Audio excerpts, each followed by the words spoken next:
मंच को सुशोभित कर रहे हम सभी के प्रेरणापुंज माननीय सर संघ चालक जी, राष्ट्रीय स्वयंसेवक संघ, आपने सदैव ही राष्ट्र के लिए समर्पित भाव से कार्य किया है। आपके देशभक्ति के जज्बे को हम हृदय से नमन करते हैं। आपको चंद लाइनें समर्पित करना चाहूँगी। ईश्वर ने भी कीमती रत्न गिनती के बनाए हैं। ईश्वर ने भी कीमती रत्न गिनती के बनाए हैं और उन रत्नों में से सबसे कीमती रत्न हमारे बीच आए हैं।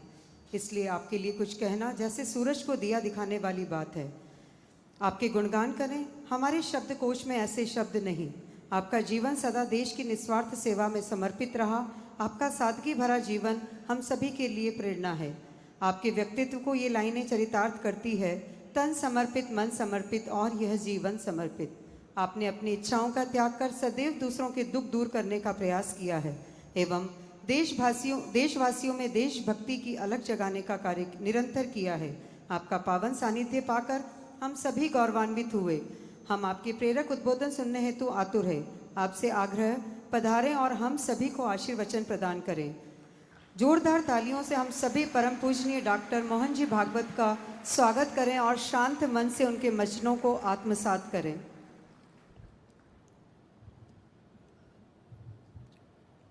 आज के कार्यक्रम के अध्यक्ष और हमारे नागपुर महानगर संघ चालक आदरणीय राजेश जी लोहिया,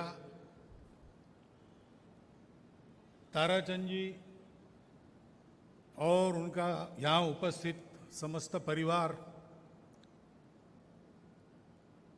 इस शुभ अवसर पर उनका उत्साह बढ़ाने के लिए यहाँ पर देश के अनेक स्थानों से उपस्थित हुए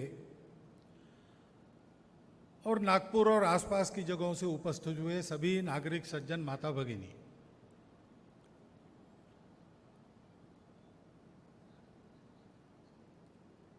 वैसे मेरा उद्योगों से कोई संबंध है नहीं, इसका कोई मैं जानकार नहीं हूं,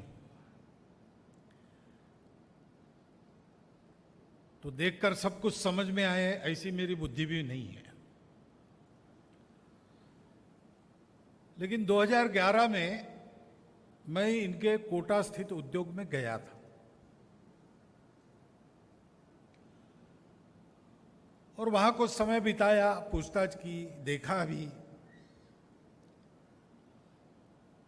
तो पहली बात ये समझ में आई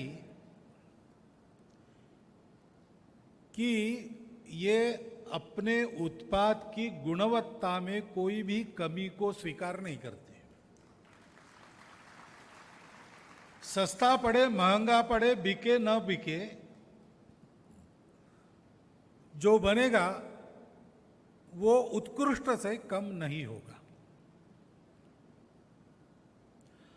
दूसरी बात ध्यान में आई कि जैसा परिवार के बारे में बताया, एकत्र परिवार है। एकत्र परिवार ये केवल फिजिकली यूनाइटेड ऐसा नहीं होता है, वो मन से भी चाहिए।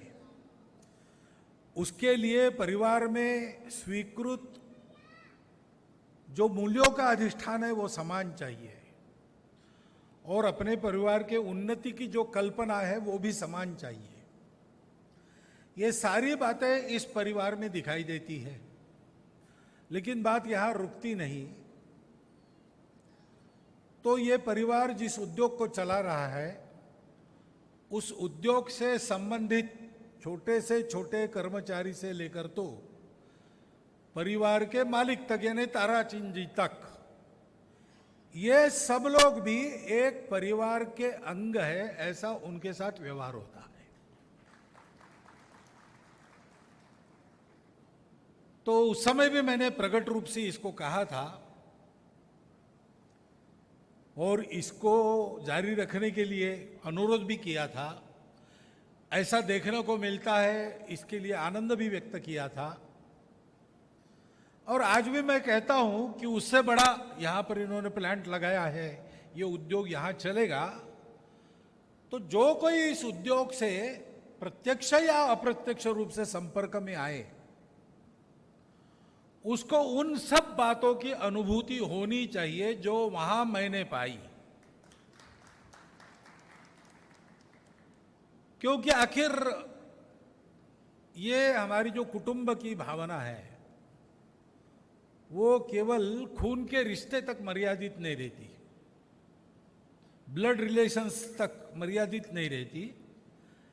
इसमें ही ये व्यवस्था है कि ये अपनत्व का, संबंधों का दायरा बढ़ते बढ़ते विश्व कुटुंब तक बढ़े। इतनी आत्मीयता, तादात्म्यता हो कि मैं सब में हूं, सब मुझ में है, इसकी अनुभूति इसी जीवन में प्राप्त हो। हे विश्वची माझे घर, ऐशी जयाची मती स्थिर, किंबहुना चराचर आपणची झाला, या वसुधैव कुटुंबकम। ये पंक्तियां जिस भाव को व्यक्त करती है, उस भाव में प्रत्येक मनुष्य को प्रकृति ने उसको दिया हुआ जीवन अपने मानवीय गुणों के साथ उन्नत करते करते जीते हुए इसी जीवन में प्राप्त हो, ऐसी ये जो अपनी व्यवस्था है जीवन की, उसके अनुसार सब कुछ चलना चाहिए। उसके अनुसार जब चलता है तब उसको हम कहते हैं उत्तम व्यवहार। तो तुकाराम महाराज ने कहा है, जोड़ो निया धन उत्तम व्यवहार है। उत्तम व्यवहार से जड़ धन जोड़ो। उत्तम व्यवहार यानी जितना लगाओ उससे ज्यादा पाओ, केवल इतना नहीं, ये तो है ही। धन हम लगाते हैं धन की समृद्धि के लिए, लेकिन ये व्यवहार करते करते करते ये बात है कि किसी दूसरे के व्यवहार को हमको मिटाना न पड़े। उल्टा हमारा व्यवहार चल पड़ता है तो सबके व्यवहार चले फले फूले। इसी को तथागत ने कुशलस्य उपसंपदा ऐसा कहा है। ये जीवन का तरीका बताया है। तो ऐसे जैसे अपने परिवार को देखते हैं, वैसे ही अपने उद्योग से संबंधित छोटे बड़े सब लोगों को देखते हुए एक कुटुंब के नाते और कुटुंब के प्रमुख के नाते सबका प्रतिपालन करते हुए सबको अपने विकास से लाभान्वित करना, सबके लाभान्वित होने में, अधिक से अधिक लोगों के लाभान्वित होने में अपने विकास को समझना। मेरा लाभ कितना यह सवाल नहीं, मेरे लाभ से सबका लाभ कितना यह सवाल है। ऐसे चलना यह धन जोड़ने का उत्तम व्यवहार है। और बाद में यह बताया है कि उसका व्यय उदास विचार से करो। उदास विचार से करो नहीं, हिसाब किताब के बारे में उदासीन कभी रहना नहीं, वो बिल्कुल ठीक ही होना चाहिए। किसी भी तरह से परखे उसमें कोई मीन मेख निकालने की कोई गुंजाइश नहीं रहनी चाहिए। एक एक पाई का हिसाब, परंतु उसका जो व्यय होता है उसमें मैं और मेरा की भावना न रहे। धन हमने अर्जित किया, किसके लिए अर्जित किया? अपने लिए नहीं किया, अपनों के लिए किया। और अपने कौन? तो ये अपनत्व का परिधि उसकी सतत विस्तारित हो जाने वाली परिधि है। पहले बचपन में बच्चा सीखता है माँ बाप तक अपने, बाद में भाई बहन, चाचा चाची, मामा मामी सब आते हैं। बाद में वो अपने परिवार के थोड़ा बाहर निकलकर मोहल्ले से जुड़ जाता है, मोहल्ले से अपने शहर या गांव से जुड़ता है। ऐसा क्रमशः जुड़ते जुड़ते हे विश्वची माझे घर, यहां तक उसका अनवरुद्ध विकास चले, ये यात्रा सतत चलती रहे, बीच में रुके नहीं। ये हमारे जीवन की आदर्श कल्पना है। और इसलिए उदास विचार से धन का विनियोग, यानी ये धन मैंने कमाया, अपनों के लिए मैं खर्चा करता हूं। अपने कौन? जहां तक मेरी कल्पना पहुंच सकती है, जहां तक मेरी कृति पहुंच सकती है, वहां तक सब मेरे अपने हैं। इस प्रकार से इसका विनियोग, यही हमारे यहां परंपरा रही है।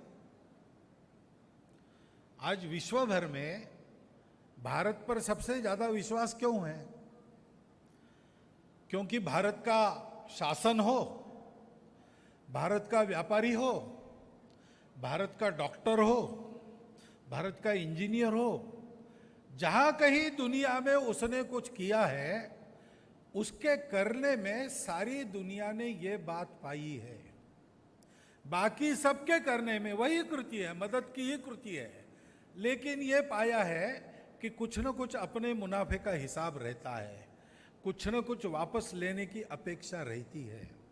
भारत जब देता है तब सिर्फ देता है, मैंने दिया इस अहंकार को भी दे देता है। ऐसा देने वाला भारत खड़ा होना चाहिए, और देने वाला भारत खड़ा होने के लिए भारत को आत्मनिर्भर होना अत्यंत आवश्यक है, क्योंकि दे वही सकता है जिसके पास है। देते देते अगर मेरे पास का खत्म हो गया तो मेरा देना बंद हो जाएगा, फिर मुझे गीत गाना पड़ेगा, चाहता हूं देश की धरती तुझे कुछ और भी दूं। जब आएगा और तब देंगे, लेकिन तब तक तो गीत ही गाना पड़ेगा। मेरे पास होना चाहिए, सतत आना चाहिए। आना इसलिए चाहिए कि मुझे देना है, और देना मुझे क्या है? ये सब कुछ देते हुए मुझे ये स्वभाव भी देना है कि मैं देने वाला बनूं। देणाऱ्याने देत जावे, घेणाऱ्याने घेत जावे, घेणाऱ्याने घेता घेता देणाऱ्याचे हात घ्यावे।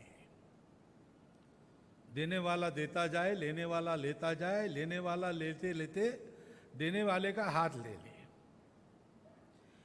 इस प्रकार से पूरे भारत को विश्व को देने वाला बनाने वाली आत्मनिर्भरता अपने पास चाहिए, और ये आत्मनिर्भरता अपने पास है, बढ़ रही है। ये दिखता कहां है? ऐसे उद्योगों में दिखता है। ये मैंने वहां देखा, इसलिए जब पता चला, नागपुर में आ गए, यहां कुछ करना चाहते हैं, और पता चला कि अब मुहूर्त हो गया और बन गया, अब उसका शुभारंभ करना है, आपको आना है। तो संघ के सरसंघ चालक होने का और उद्योगों का लोकार्पण या उद्घाटन करने का कोई वैसे संबंध नहीं है, काम हमारा एकदम अलग है। हाँ, ताराचंद जी हमारे बचपन से स्वयंसेवक रहे, इस आत्मीयता के रिश्ते से मैं कभी भी आ सकता हूं। उद्घाटन में ही जाना चाहिए ऐसा भी नहीं,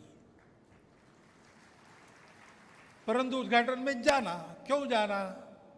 क्योंकि ये वहां देखा है, यहां भी आज भी थोड़ी थोड़ी झलक इसी की दिख रही है। जिस प्रकार से आयोजन उन्होंने सब कार्यक्रम का किया है उससे, और ये अपेक्षा भी एक बार बता देना, क्योंकि इस परिवार से 2011 के पहले से मेरा संवाद है, तो परिवार चल रहा है जाते जाते। अभी ये आत्मीयता होती ना, विचित्र बात है। तो जानी हुई बात कोई बार बार बताता है, कोई अपना होता है, तो वो जो करने वाला है वो उसको मालूम है, वो जानता है, वो समझता है सब, उसको बताने की आवश्यकता नहीं। फिर भी बताना चाहती है आत्मीयता। जॉन केनेडी ने एक जगह अपने इसमें लिखा है कि आज भी मैं घर के बाहर निकलता हूं तो माता जी कहती है कि बेटा बाहर ठंडा है, स्वेटर पहन के जाना। अब मुझे समझ में नहीं आता मैं क्या बताऊं, तर्क से क्या बताऊं। इसका उत्तर है कि माँ, मैं अब 40 साल का हो गया हूं, बहुत दुनिया देख ली है, और अब मैं इस राष्ट्र का अध्यक्ष हूं। बाहर जाड़ा है तो स्वेटर पहनना चाहिए, ये मुझे समझ में आता है, तुमको बताने की जरूरत नहीं है। लेकिन बताए बिना माता को चैन नहीं पड़ता। ऐसे संघ की ये जो आत्मीयता है, उसमें एक स्वयंसेवक को दूसरे स्वयंसेवक को बताए बिना चैन नहीं पड़ता, वो सब समझता है, लेकिन बताना ये उस आत्मीयता के चलते हमारा कर्तव्य बनता है। वो कर्तव्य मैंने पूरा किया, बाकी यहाँ आके मुझे भाषण वगैरह करने की जरूरत नहीं थी। गोयल परिवार का फिर एक बार मिलना हो गया, और आप सबके दर्शन हो गए, और एक अच्छे उद्योग के प्रारंभ का साक्षी बनने का सौभाग्य मिला। उसके लिए फिर से ताराचंद जी को और कृतज्ञता यापन करते हुए आपने मेरे चार शब्द सुने, इसलिए कृतज्ञतापूर्वक आप सबका धन्यवाद करते हुए मैं अपना भाषण समाप्त करता हूँ। बहुत बहुत धन्यवाद। आपका प्रेरणादायक पाथेय हमें मिला।